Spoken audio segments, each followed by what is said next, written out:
But first, let's take a little break from that for the part of the program where we hear from Joe Biden, who has some wise words to share about the economy and lakes and how journalism is practiced and dogs. And, well, look, listen for yourself. I got to choose my words here. You all are not the happiest people in the world. What you report. And I mean it sincerely. It gets you get more legs when you're reporting something that's negative. I don't mean you're picking on me. I'm just the nature of things.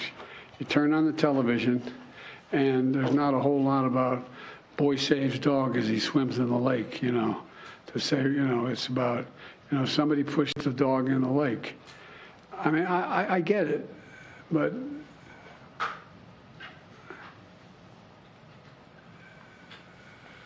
if you just listen to what's going on around the world. What is going on? Right.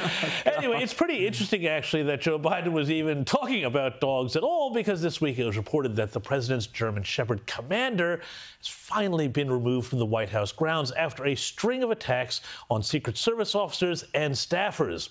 But as it is with children, as it is with dogs, if poor commander has been acting up, well, it may be a case of, once again, blaming the parent, i.e. Joe Biden, who apparently hasn't done any better with his animals than he has with his kids.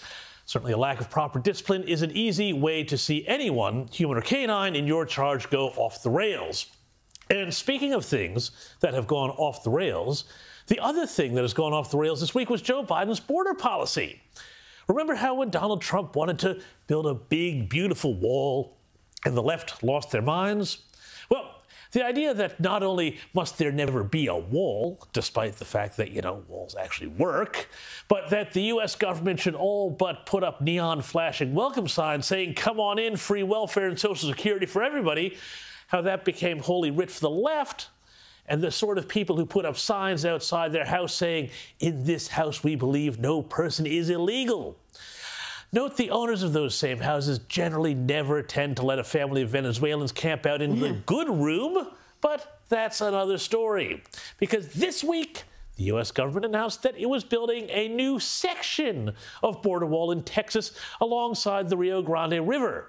But only because, of course, it had no choice, they said, because the funds had already been appropriated under Trump, and gosh, there was nothing they could do about it. They had to spend the money and build that little bit of wall. Now, the president himself, of course, doesn't seem very clear on why this is happening. But hey, what else is new? Mr. President, can you be specific about what you did to try to reappropriate those border funds, especially when Democrats controlled both chambers of Congress? The wall thing? Is that what you're talking about? Yes, sir. Yeah, they passed. Well, I was told that I had no choice. The wall thing, yeah, holds the house up. Nor does his Homeland Security chief, Alejandro Mayorkas, who has presided over a massive influx, some would say invasion, of millions of illegal migrants under his watch. Here he was back in April saying, no, they'd never build a wall. Is there anything that's off the table that you won't do to secure the border? Well, the president, as I think you know very well, has said we are not going to construct more wall. So why has the progressive Biden administration started to move to at least appear to be slowing the massive influx of migrants? Is it because they suddenly care about the country, not undercutting the working class with cheap migrant labor, that sort of thing?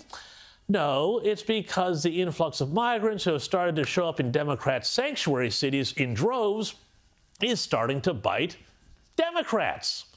New York Mayor Eric Adams, who has admitted his city is being overrun, also has gone to Latin America to somehow try and persuade would-be migrants not to make the trip.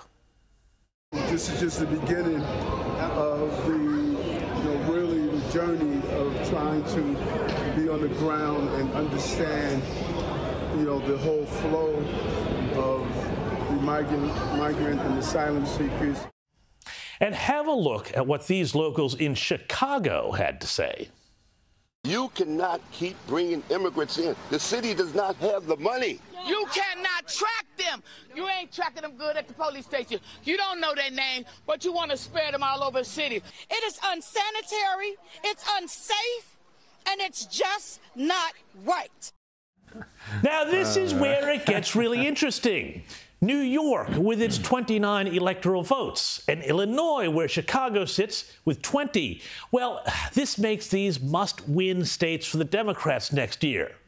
But in New York, last year, Democrat Governor Kathy Hochul won by the slimmest margin of any Democrat in more than 20 years in a race that no one thought should have been that tight. And while Illinois came home for Biden, it was only because a few densely populated counties in Chicago and around Chicago voted overwhelmingly Democrat to bring those 20 electoral votes into the D column.